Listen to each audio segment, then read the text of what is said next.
magistrate judge for the U.S. District Court. He was the first. He was the first Utah Latino federal magistrate judge.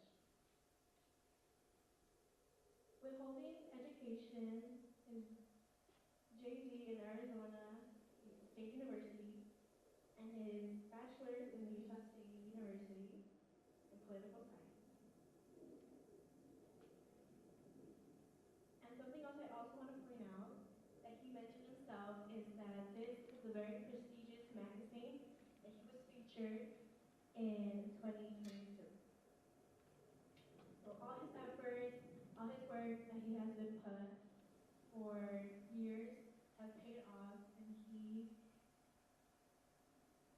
a very amazing, great leader to follow and a leader for the Hispanic community here in Utah.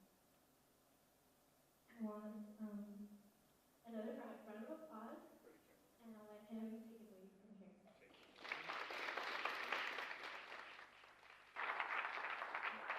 Thank you. You're very, very kind for those words.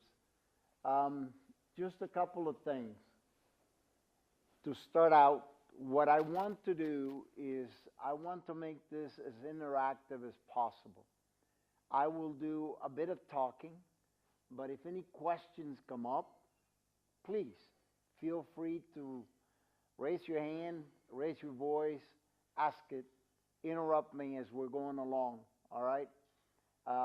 What I'm going to do is I'm going to try and give you a little semblance of what I went through in order to try and accomplish the things that I have done in my career, in my life.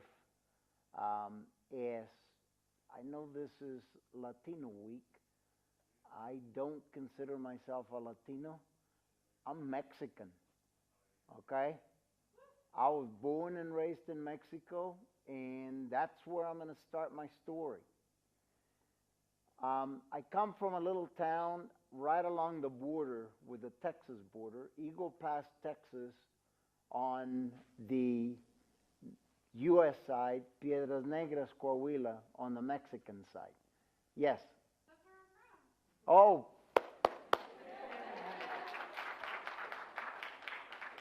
Oh! With a lot of the things that are going on down there in Piedras Negras, it's a good place to be from.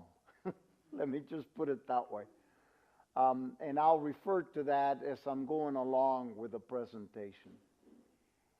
So, during World War II, and I'm going way back because this sets the theme happened in my life.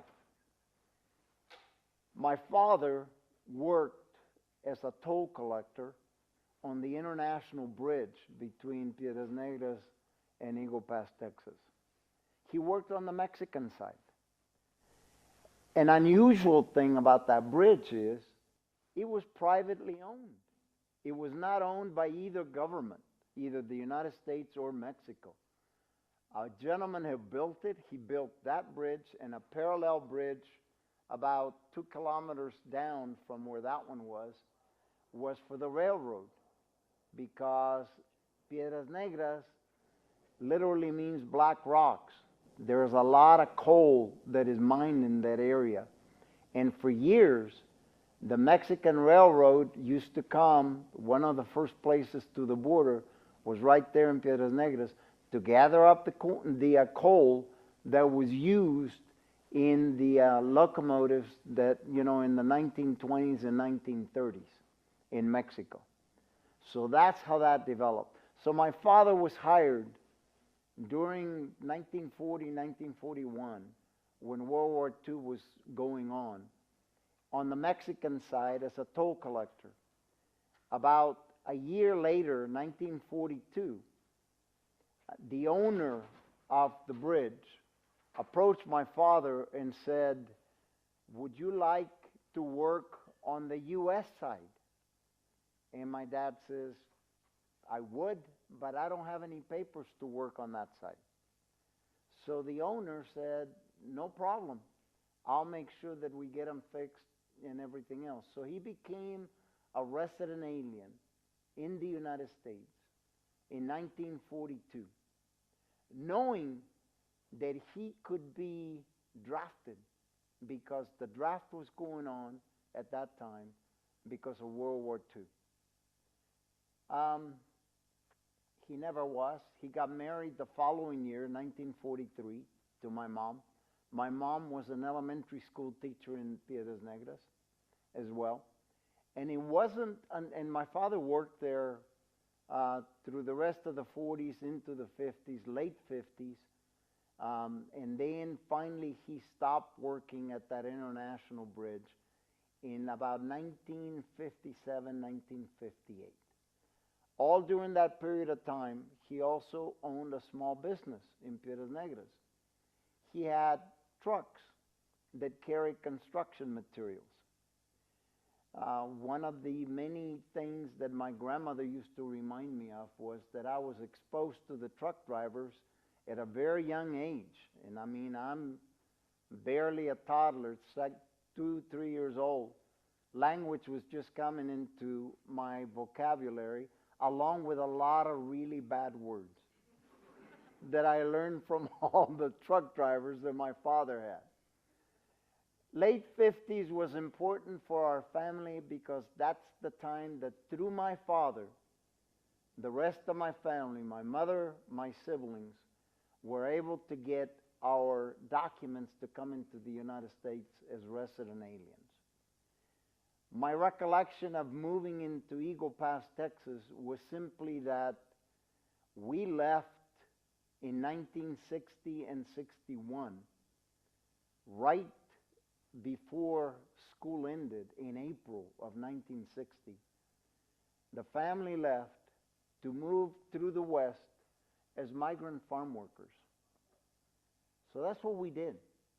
My mom and dad, and there were 10 kids in the family. At that time, 1960, there were 8. 2 more were born, 61 and 63, okay? But for those years, 1960 and 61, we traveled the West doing migrant farm work. I was the oldest of my siblings, the males. I had a sister who was older than I was, but here I am, 12, 13 years old, and I was expected to work the same as any man from morning till sundown. And we did all kinds of manual work all over the West. We would move from Eagle Pass, Texas to western Idaho and the eastern Oregon border where sugar beets were planted. And we would work all day. What we were doing, we were thinning sugar beets. And the way you thinned them, they gave you a hoe with a handle on it that was about 12, 14 inches. So you were bent down all day long, one after another. When they would plant the plants, they were all like this. So you would take out and leave one plant here, another one about a foot away, so that the beets could grow, and they could grow really big, because the bigger they were, then the more sugar that they could press out of them, okay, when they harvested them. So we would do that from early in the morning until late at night. There were, a month or so of doing that. At the end of the day, I couldn't stand up. My back was bent, and it was that's the way that it worked. I mean, that's what we did. We would do sugar beets there. We would stay there for maybe 4 to 5 weeks, finish that work, move on north to the state of Washington, north of Seattle, where they were growing strawberries. If any of you know where strawberries grow, they're little bushes about this. They don't grow much taller than this. And it was always wet. So we're in the mud picking strawberries, and we would do that for about 3 weeks, 3 to 4 weeks. Go south, around south of Portland in that area, they grow a lot of green beans. So we would pick green beans there for that season, again, 2 or 3 weeks, and then moved down to California, usually in and around the San Jose, California area. And my parents liked that because it gave them a chance to work in usually Del Monte canneries. And they would work there. We would pick fruit with a lot of my cousins as well. And the worst of all the fruits, I love them now, but the worst when I was growing up and picking them were peaches. The fuss from the peaches, and peaches, mature in August and early September. Well, it's hot. And there I am with long sleeves, a big, handkerchief around my neck because I was allergic to the peach fuzz. My face would get that big by the end of the day because I couldn't help it. You'd scratch and it would, just break out. But there was no option. That's what we had to do. We did that one year. That was what we did. The following year, we went straight to California. And we started early on with cherries and apricots and pears and you name it, all of that. And again, my parents were trying to get into the canneries to work. That was not a very good life. It was hard. The places we lived in were difficult. There were shacks. Many of them didn't have really running water. You had to walk half a block away to get water in pails so that you could use it. Wood-burning stoves for my mom. And this was very, very difficult on my mother because our mother had been a teacher in Mexico. Even though we traveled around, here we were in a station wagon, there were always books in the station wagon. And the books were mostly in Spanish. Some of us would go to school in Eagle Pass, but we would go to school only until the first week in April. And then we wouldn't come back until mid-October. So you miss out the last portion of the school year and the beginning of the next school year. In those 2 years, we were getting really behind in our studies. And that worried my mom. It worried her really, really badly. Had an uncle who had a boy who had been an LDS missionary in Mexico. He couldn't pay for him while he was on the mission. But there was a farmer out of Franklin, Idaho, which is up in Cache Valley, all right? And they owned about 1 million chickens, laying hens. And my uncle called my dad and said, look, I know you make a lot of money doing migrant work. There isn't much money here, but it's steady work. And the kids can go to school if you want them in school. So I spent Christmas on a bus with my dad, Christmas of 1962.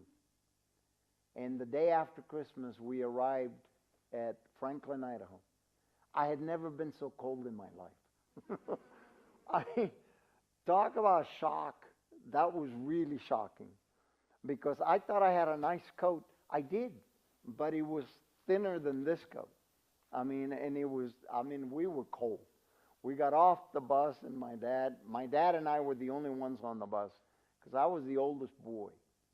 And so we got there, my uncle greeted us there, walked about a block away to his house.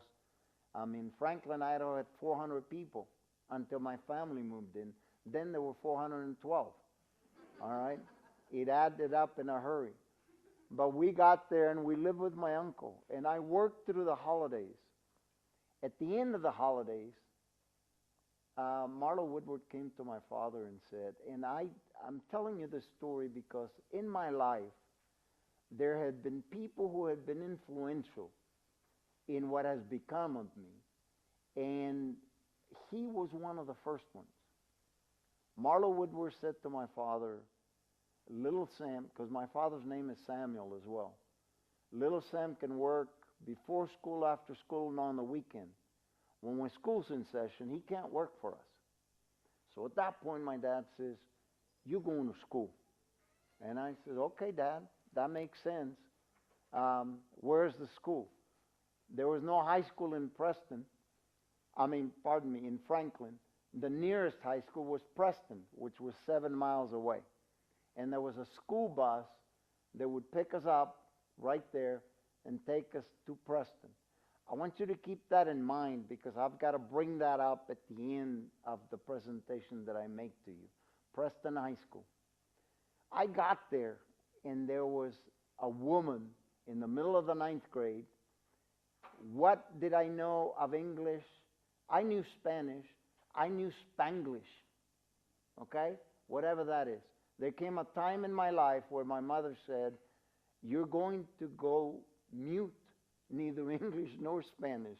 No one can understand you," because I would mix them all up. But my homeroom teacher was a woman by the name of Marjorie Keller. She had an advanced degree in English from the University of Iowa, had married a mink farmer from up there in Franklin County, and she taught English in the 9th grade at Preston High School. Homeroom teacher. As I walked in, she didn't know any Spanish, but she had the Spanish teacher, right there and says, "Tell him, the bus gets here from Franklin 20 minutes before the bell rings. I want him in my classroom, all right, in 18 minutes before the bell rings." So I had 2 minutes to get off the bus and into her classroom. So the Spanish teacher told me that. And I said, "Okay, I understand, and I'll get there." And sure enough, as soon as the bus would get there, I'd get into her classroom. She took an interest in me. And she said, "I want to make sure that you learn English. And the only possible way that I know that you can do that is by reading." So she assigned me a book. Right after the holidays, the first book she gave me was Huckleberry Finn. And said, "You got to read it. And then I want to hear a report from you." And I said, "When?" She says, "Friday would be just fine." And I'm going, "Mrs. Keller." And she said, "You'll have plenty of time. You'll get it done." That's what she did. She exposed me to the American classics, starting with Huckleberry Finn. On Friday, there I am trying to give her a report of what the book was about, all right, in my broken English. And she would correct me, and she would try it again and correct me and try it again. But she did that through that term, all right? And that was the very first term right after the holidays. I remember about 6, 7, 8 weeks beyond that, where I came in one morning and I was really excited. I said, "Mrs. Keller, I had a dream last night." And she said, "Something you can share?" And she said, and I said to her, "Yes. The only reason I'm telling you is that it was in English." She says, "We have made a breakthrough." I didn't realize that, but she had read something somewhere that when students start dreaming in the language that they're trying to obtain, that's a huge breakthrough. And it was for me. She continued assigning books to me. She grilled me in grammar. She grilled me in everything in English and expected the world of me. Not only in that class, but she wanted to make sure that every class that I was taking, all right, that I was doing the best that I could under the circumstances. Again, important person in my life, yes. 2 reasons. She took an interest in me. 2, she taught me English. English is not an easy language to learn, as some of you may be aware of. It's screwed up. By that I mean, you've got the description, it's the black cat. The adjective is before the noun. Spanish is not. It's el gato negro, right? You say the subject first and then the description. Well, this is just backwards. But, you do the best you can, and I did. At the end of the school year, or during the school year, ninth grade, there was one other thing that I needed to do as well, and I had a friend who rode the bus with me. He lived right north of Franklin, and then we would pick him up and get him up to Preston. His name was Brett Hawks, and he says, "You ought to come out for the track team." And I said, "I don't know. You know, I got to work right after school and all of that." But talk with my dad, and he said, "Yeah, why don't you try it, and we'll make time," and things like this. By this time, April of that year, my dad had gone back to Eagle Pass and brought the rest of the family to Franklin. So we were all there. My siblings were there, and again, there were 10 of us at that point. And you know, different ages. Again, a sister older than I am. The rest of them were younger than I am. But I used to work all the weekends and everything else. At the end of that school year, which was my freshman year at Preston High School, Mrs. Keller had written out the classes that I was to take as a sophomore. Fine. And they were all solids. I never learned to type because I never took a typing class. I never took PE because I participated in sports, and they would recognize the sports. I played football, I played basketball, and did track. That's all they offered at Preston High School. Preston had, 400 students, and that included ninth graders, 9th, 10th, 11th, and 12th. So it was a very small school. It was the county school for Franklin County in southeastern Idaho. I did not have Mrs. Keller as my sophomore English teacher.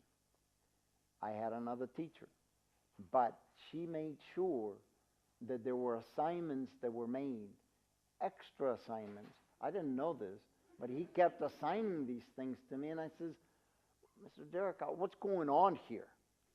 And he says, "I've got special instructions that you are to be given these assignments, and you are to do them." And I says, "Okay, fine." So I did them. And they were all originated from Mrs. Keller. For my junior year in high school, Mrs. Keller again laid out the classes that I was to take. They were all solids. She had transferred from the 9th grade to the 11th grade and 12th. She taught half 11th grade and half the 12th graders. I was in the 11th grade class, English class, for the first term. She kicked me out and says, "You come in at 4 o'clock, fourth period. Fourth period were the senior English class." Again, I had no idea until the spring of my junior year. Saturday morning, and I'm getting ready to go to work, and I have a friend come by driving and says, "We got to go down to Logan." I said, "What are we going to Logan for?" He says, "We're taking a test." And I said, "I didn't sign up for any test. Mrs. Keller signed you up. She gave me instructions that I was to come by and pick you up, and you're going to take the test." It was the ACT test. She had paid for it. Okay? So I mean, as a junior, I went and I took it. Didn't think about it. Never prepared for it. You didn't do that in those years. All right? And I actually scored fairly well. It came out during my sophomore year at Preston High School. Preston did a test for all students that teachers had designed. And invariably, you always had a senior who scored the highest. It was an achievement test is what it was. You had a senior, but the year that I was a sophomore, a senior came in first, a junior came in second, I came in third. I was a sophomore, but then there were two other sophomores. They came in fourth and fifth. So our class was really interesting, okay? And I'll tell you some statistics of what happened with my class at Preston High School.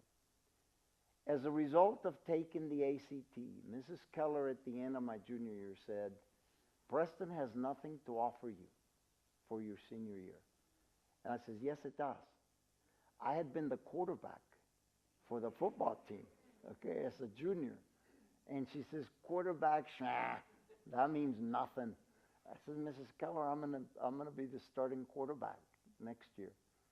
She said, nah, you're not. You're going to college.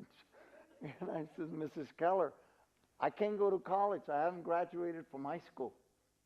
She says, they will let you in based on your scores and on your grades. That was the summer at the end of my junior year that my family moved from Franklin, Idaho to Salt Lake City, Utah. Okay? That offered me a great opportunity to say, okay, if they're not going to be here, I could stay with my uncle and still go to high school and play quarterback, or I could try and go to college. So I did. Made an application, Utah State. I had to go in and talk to the dean of the college. When I showed up with my transcript and everything else, and in those years, you went in, this would be the fall of 1965. You showed up at the field house to pick what classes you were to take and everything else. And I go in and, this dean looks at it and he says, see that gentleman over there? Go talk to him. I says, why am I going to go talk to him? His name is Stanford Kazir. He's a history professor. He's starting a new program. Go talk to him and take all these papers with you. So I did.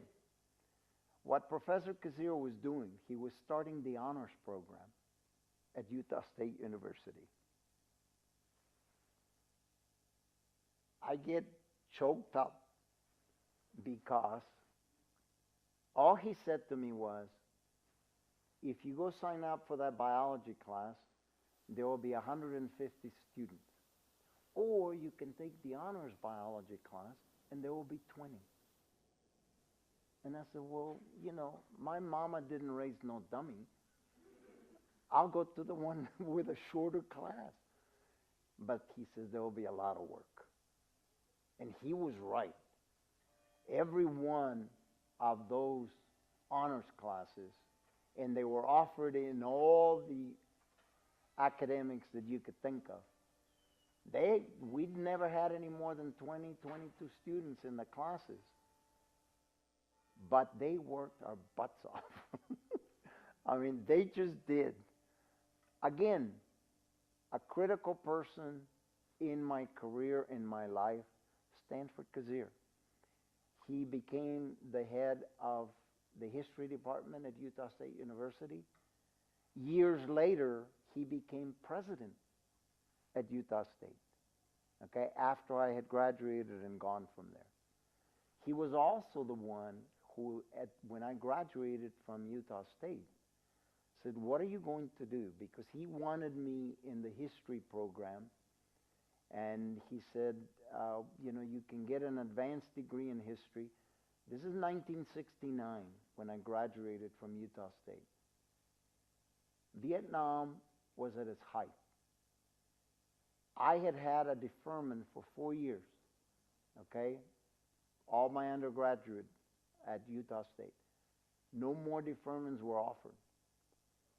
And he said, you can either get, a career as a history professor. We would love to have you with our faculty. And, or one of the things that I had thought about was maybe going to law school. He says, why don't you try it for a year? I married my wife in December of 1968, all right? And she said, and she was an elementary school teacher. That's what she got her degree in. And she says, why don't we try it for a year? See if you like law school.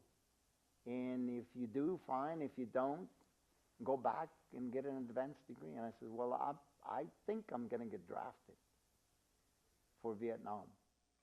And she says, well, let's take our chances. So we did. I applied 3 law schools, University of Utah, Bolt Hall, which is University of California at Berkeley, and Arizona State University. Arizona State was a brand new school. But the reason I applied there is because one of the assistant presidents to President Chase at Utah State University was a gentleman by the name of Matheson, Alan Matheson. And he had moved to Arizona State to be an assistant dean down there. So that was the connection that Utah State had to Arizona State. So I went, had an interview. In those years before you got into law school, you interviewed personally with the dean. And I spoke with the dean at the U. Didn't go too well. Went to the dean at Bolt Hall at Berkeley. That one went really well. He says, we will waive the out-of-state tuition for you, and we would like to have you at our law school. I said, well, I have one more place to go. And I got down to Arizona State. The dean of the law school was Dean Pedrick. He and Alan Matheson met me, and Dean Pedrick says, what did they offer you? Again, I had applied myself in undergraduate, had done very well in my undergraduate classes, had a good GPA, and had done well in the LSAT. And I said, well, Bolt Hall will waive the out-of-state tuition. He says, that's nothing. We can beat that. We'll waive the out-of-state and the in-state tuition, all the rest of the tuition. We'll buy all your books and give you a stipend to live on. And again, remember my prior phrase? My mama didn't raise no dummy. I says, I'm yours. I'll go here, okay? And so I ended up at Arizona State University. Again, applied myself. My wife was working as a kindergarten, first grade teacher in Peoria, Arizona, on the west side of Maricopa County, and I was on the east side of Maricopa County in Tempe. She and two other women who taught at the same school had husbands. All three of them had husbands who went to the law school. So that's where I went. When I graduated from law school, my parents were happy, as you can imagine. I got to interject one other little story here. When I applied for law school, my grandmother Salinas, my mom's mom, who still lived in Mexico, called me. And a little story about that. Her youngest daughter had worked for the phone company in Piedras Negras. And so my grandmother's phone number, I still remember it to this day, was 416. There was a 416th phone in the whole state of Coahuila. Everyone in the neighborhood used to come to my grandma's to make calls because that was the only phone in the neighborhood. So anyway, she calls me and she goes, your mom told me that you have applied to law school and that you're going to law school.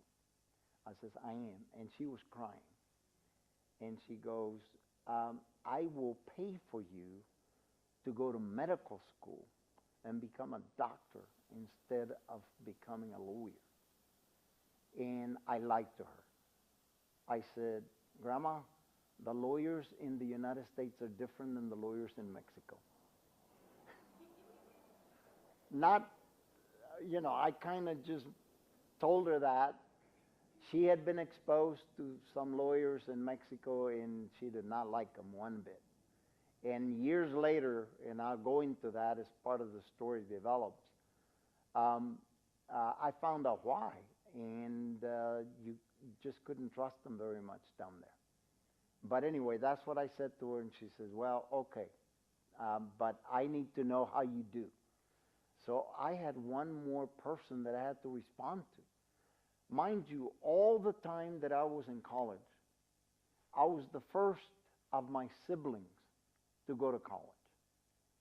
And if you don't think 9 pairs of eyes looking at you, as well as your parents' eyes looking at you and see how you're doing, if you don't think that is pressure, that is pressure. Okay? When I got to law school, the same thing. More pressure now for my grandmother. She wanted to make sure that I succeeded at what I was going to do. Graduated from law school. I had a job offer for one of the largest law firms in Phoenix at the time. I went to the partner who asked me, who was recruiting me, and he says, "What do you want to do?" I says, "I want to do litigation. I want to get into court." And he says, "Well, we can accommodate that. We can work at that." I says, "How soon before I'm in court by myself as a lawyer?" He says, "Maybe 4 or 5 years." And I says, "I have one more interview to do. Let me do that interview, and then I will give you my answer." The other interview was with a federal public defender's office in Phoenix, an office that had been open for 1 year and 1 year only. But they represented individuals in federal court who could not afford a lawyer. They were appointed by the judges to represent lawyers. To represent individuals who didn't have money in federal court. And so I went for that interview, and I asked the same question.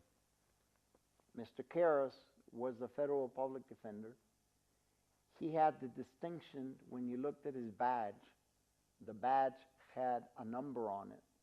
1, he was the very first federal public defender to be appointed in the United States, and it was in Phoenix, Arizona.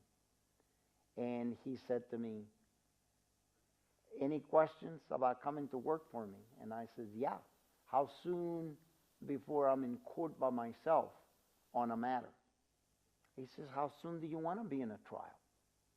And I says, "Well, I still got to take the bar. If I pass the bar, how soon after that?" He says, "It'll be soon.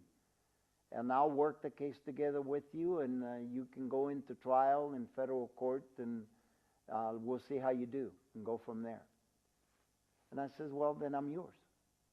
I went back to Snell and Wilmer, the law firm, and I said, "Sorry, I've taken this other position."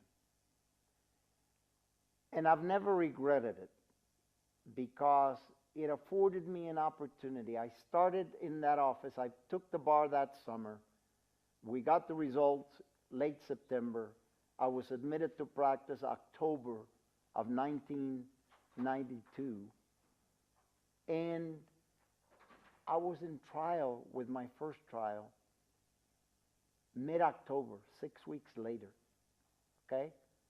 Tom Karras had helped me work the case together. God showed up the morning of trial. I was sick to my stomach. I was nervous as hell. It was bad. Here I am in federal court, and we're picking a jury, and I'm representing a Mexican individual who was driving a station wagon with 8 other individuals in there with him, and he said he didn't know that they didn't have any documents to be in the United States, though he had a pocket full of bills, $100 bills. He was charged with transporting undocumented individuals in the country. He said he didn't know they were undocumented, so we went to trial. The morning of trial, I show up at the office, and like I said, I was sick to my stomach. First trial, federal court, and I show up, and Karras looks at me and he says, "Sorry, you're on your own. I've got to go to Tucson." We had an office in Phoenix, one in Tucson. One of the judges in Tucson is threatening to put all of my lawyers in jail for not following his instructions down there, so I got to be down there. The investigator from the office will sit through the case with you. Well, the investigator's name was Bill Roberts. He knew no Spanish. All right? I had a Spanish client, and he was not a lawyer. He had been a deputy marshal. I says, "Karras, what are you doing?" He says, "Just get in there, you'll be fine." So I got in there. Lucky for me, I had seen 2 other trials from 2 other lawyers in the office, and had an idea of what to do. Picked a jury, made an opening statement, got back to the office, and I see Kara scurrying into his office. At which point, all of the language that I had learned as a little kid from the truck drivers came out. I mean, I was voted the worst mouth in the office for 2 years running. And it started that day, okay? I mean, I'm swearing at him, I'm carrying on everything, and he came out and he just looked at me and said, you have to do one by yourself sometime, it might as well be this one. And I says, Karis, it's the first one. He says, you'll be just fine. Well, I also noticed there were 5 other lawyers in the office, and they were putting $5 in, and I said, what is that for? We're making book. And I said, making book on what? On how long the jury was going to be out and what the verdict was going to be. And I said, you guys can't do that. And I says, on a second thought, can I put my $5 in? But, I mean, every lawyer agreed it was going to be guilty. And the first lawyer said 5 minutes for the guilty verdict. Another one had 15. The most of the other lawyers in the office had 30 minutes. And I says, I'm going to put in 2 hours before the verdict comes in. And I says, I think he's going to be guilty, unfortunately. Sure enough, at the end of the day, the jury was out for about 4 hours. They came back with a verdict of guilt. And I had chosen 2 Hispanic little old ladies from the veneer to be, and they ended up on the jury box. And they were the only ones who were kind of holding out, and they made them really go through the evidence for 4 hours before the rest of them convinced them that they should find the individual guilty. And he was found guilty. I worked in that office for a few years. I had a lot of Hispanic clients, immigration cases, and drug cases. I had a deal with Tom Karras, and the deal was this. I'll continue to do this because I was the only Hispanic-speaking or Spanish-speaking lawyer in Phoenix, all right? The others were not. I says, I'll do this, but when the first fraud case comes in, where we're appointed to represent somebody on a fraud case, I want to be the one appointed to represent her or him. And he says, okay, we have a deal. And sure enough, by the end of the first year, we ended up with a fraud case, a land fraud case in Arizona. Can you imagine that? Yeah. And there was a woman, secretary, with the company, and I got appointed to represent her. The reason I wanted to do fraud cases, the others were run-of-the-mill cases, and you got used to the same thing over and over again. Fraud cases open a new horizon, all right, for me in terms of what was out there. And then I was successful in that case and other fraud cases that came into the office. I practiced there for a few years, left, and I joined 3 other guys, and we set up a firm in Phoenix by the name of Gama, Guerrero, Iñiguez, and Alba. Do you see a pattern in the names? Yeah, that was the first full Mexican-American firm in Phoenix, Arizona. All right? This was 1975, 1976. For all those years in Phoenix, there had never been a Hispanic law firm until we started it. And then we did criminal defense work, personal injury cases as well. And I was with them until 1980, at which time my family, by then we had 3 kids, 2 boys and a girl, my wife and I did, and we moved back to Salt Lake City. We used to come up during those years for a week to 10 days and take the kids to the snow and go skiing. In the summertime, come up and go fishing. My dad loved fishing, so we used to go fishing with him all the time. So we did that, but then we decided, you know what? it's time to go back to Utah. So I moved back up here. I went to work with a small firm here. By then, I had done a number of securities fraud cases in Phoenix, and this was a securities firm in Salt Lake City. The day I walked in, which was in 1979, in October of 1979, the senior partner says to me, "You need to know this, Sam. There were 5 lawyers in the firm, which is what really attracted me to it." He says, "We are being taken over by one of the big law firms here in Salt Lake." And I said, "Ooh, I'm not sure I'm interested in doing that." I did not want to go to work with a big law firm. I didn't think that I would fit in there very well. And so I decided, let me go talk to a friend. Remember the friend that I told you who had been in law school with me? He had moved up here already, and he was working at the United States Attorney's Office. That's the federal prosecutor for the District of Utah, which is the whole state of Utah. I applied, and the U.S. attorney at the time was a gentleman by the name of Ron Rencher, who had lived in actually here. He lived here, and he practiced down there as the federal prosecutor. And Ron hired me. He just passed away, and I went to his funeral 2 weeks ago. All right? He was an incredible man. He hired me on the spot, and I said, "Well, I've got to finish up practice in Phoenix, but I'll be back up here. How about the first of the year?" So 1980, I went to work with the U.S. Attorney's Office here. At the U.S. Attorney's Office, I was on the other side of what I had been doing for years. I had been defending, now I'm prosecuting. But I brought to the prosecution a different perspective than most of the other guys. Most of the other guys in the office, and women, had only known one thing, prosecution. And I said, we need to think about the cases that we bring. And so not long after I was in the office, within the first year actually, I ended up being the chief of the criminal division at the U.S. Attorney's Office, because we brought a different perspective to the way that we prosecuted cases.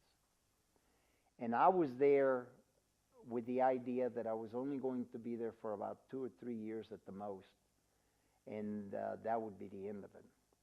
I ended up being there for a lot longer. I ended up being there for about 6, 7 years. And the reason for that is, about 3 years into it, my first wife was diagnosed with breast cancer. And it was very advanced. We had 3 kids, 2 boys and a girl. She ended up passing in 1992. Okay?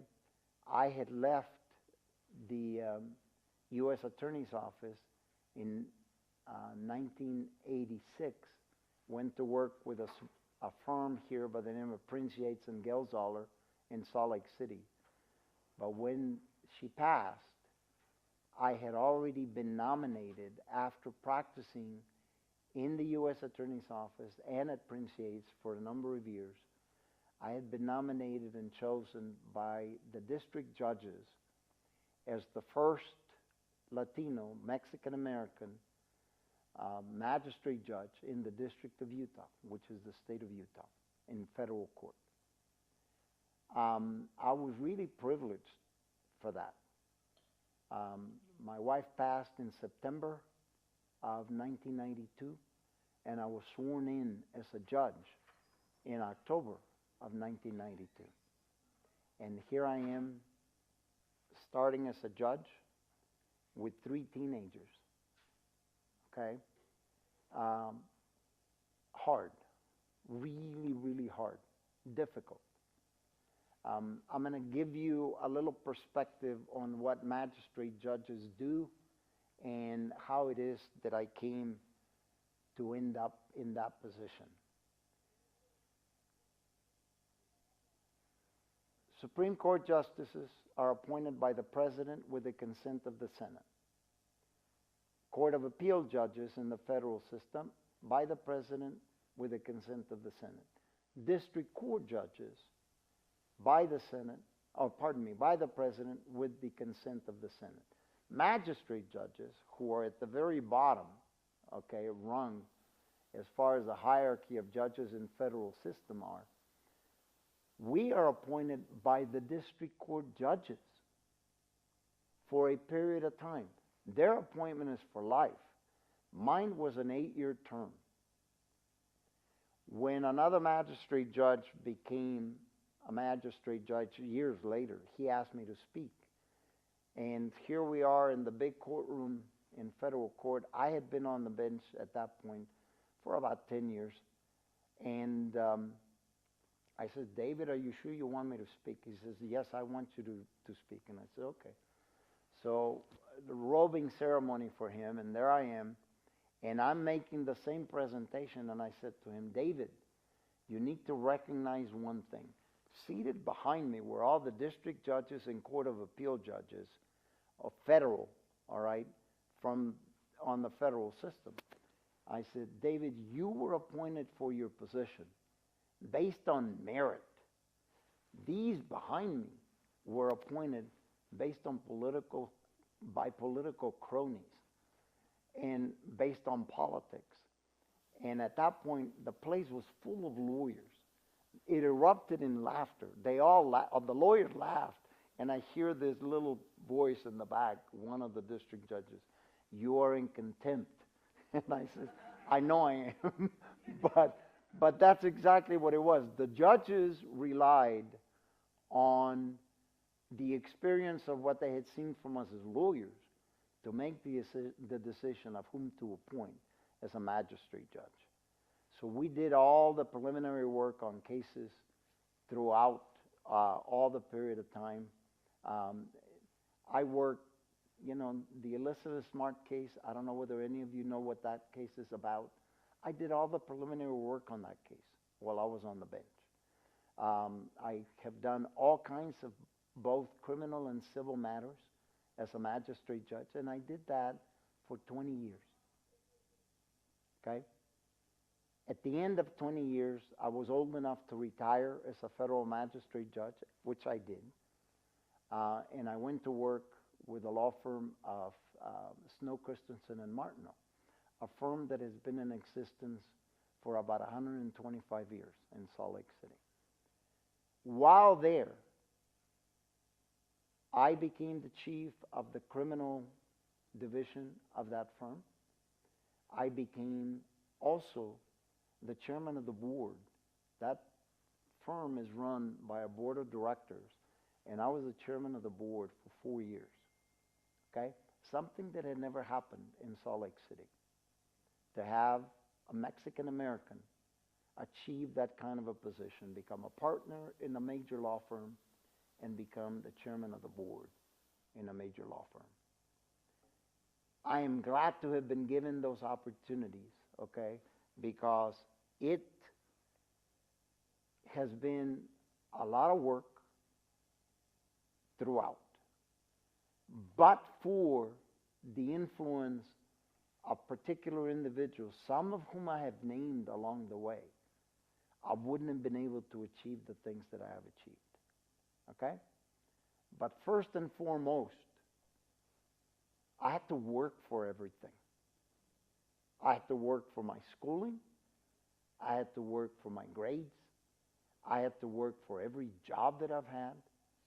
And I've had to work for every achievement that I have received. Okay? So I want all of you to keep that in mind. How much time do I have? I think it's a good time for questions. If there are any questions from you, please, I will take some. Don't be afraid. Come on. Anything? Yes, right here. What's your advice for us college students who are like first generation? What would you recommend for us to keep finding that motivation and that drive to apply ourselves every day?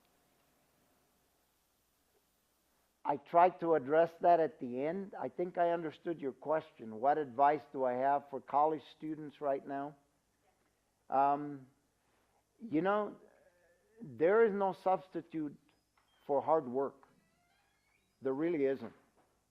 Um, One of the achievements I'm most proud of in my family, I was the first to graduate from college. I was the first in my family to have an advanced degree. I have 8 siblings who are college graduates. My parents were happy. My mom was happy to see that. I say 8. One of them, my youngest brother, was killed when I lived in Arizona in an automobile accident when the family was traveling down there to visit. He was 14 years old. And it was one of my other brothers rolled a Suburban and he was way in the back and he got killed. So he's the only one of my other siblings who did not get a college degree. All the others have. And that made my mom the happiest. But every one of us worked. I worked through college. I was very well acquainted with a high-rise dorm up at Utah State University, brand new dorm, the year that I was a freshman. And where did I work? I worked in the cafeteria. I washed dishes. Okay? And I did that for 3 years. Actually, 2 years, sorry. The last 2 years, I worked in the library, the Merrill Library up there.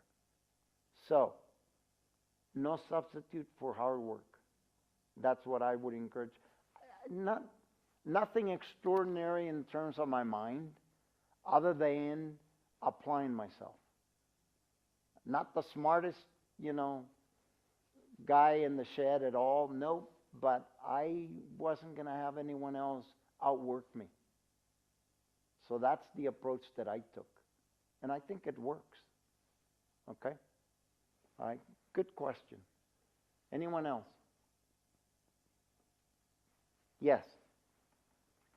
Just reflecting in everything that you have shared, you're coming from a very changing time in your life, from high school to college, in the beginning of civil rights, Dolores Huerta, Cesar Chavez, Vietnam, and right now I just feel as an immigrant female that the country is divided into the political agendas that we're going through.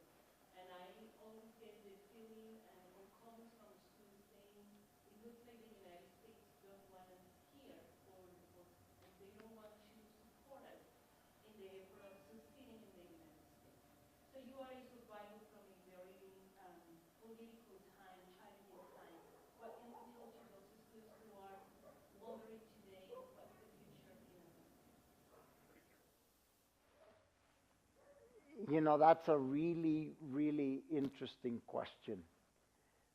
On the years that I was on the bench, one of the things that I did regularly is to go to different high schools and junior highs around the state, the whole state of Utah, to talk to the students. And I'll use one example, and the example was immigration.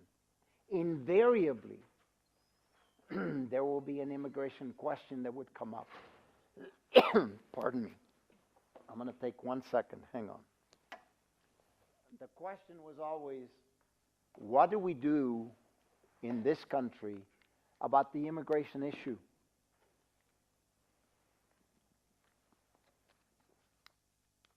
And because I was on the bench, I couldn't very well speak about that issue directly.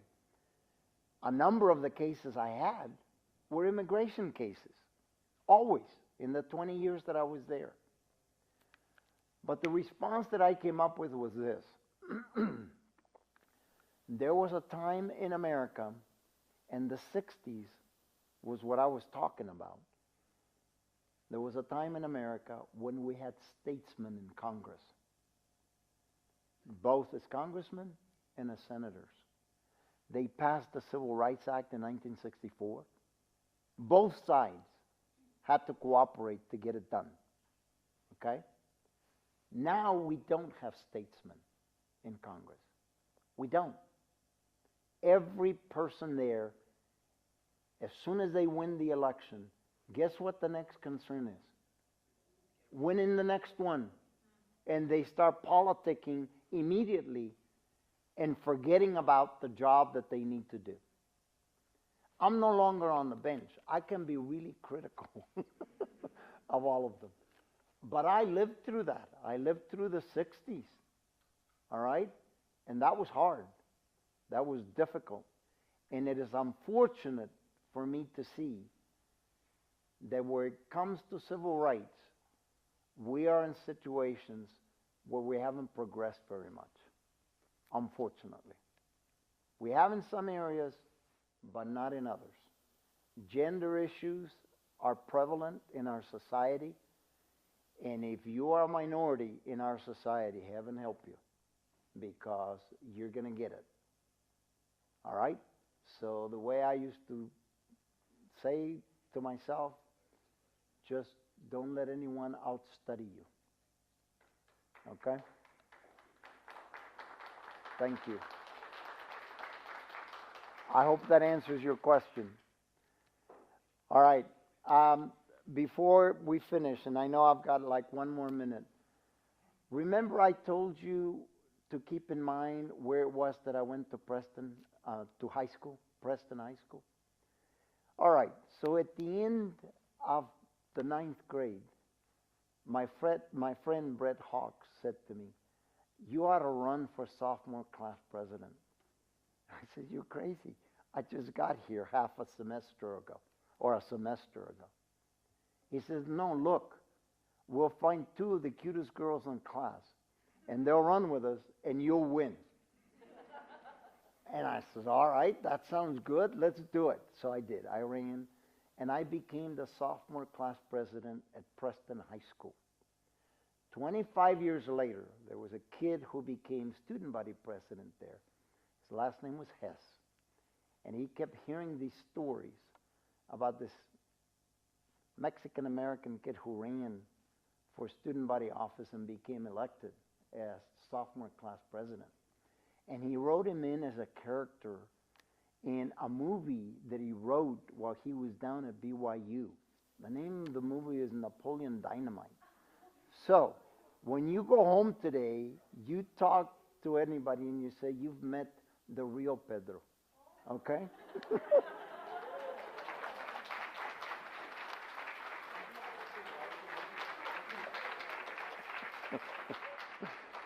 We really want to take a minute and thank Mr. Samuel Alba, Judge Alba, for coming to Ogden and closing the Hispanic Heritage Month for 2023. This is with a lot of appreciation. We hope that you like it. And thank you everybody for helping us and supporting us with another Hispanic Heritage Month and 12 events that happen to the Hispanic Foundation, Image, the Northern Utah, Markham, and Student Affairs, and Equity, Diversity, and Inclusion for all the support as well, housing and the Spanish program, for all the support. It has been an incredible month, but this is for the students, from the students, and the students, and they put a lot of efforts and a lot of activities for Weber State to vibrate into the emerging Hispanic institution. Thank you. Thank you. It's been my pleasure. Thank you very much. Please enjoy a light refreshment outside, and students, and Mr. Alba, if you don't mind, if we can take a picture with you. Absolutely. Please join me on the stage for this wonderful and historical moment. Thank you. Can we disconnect this?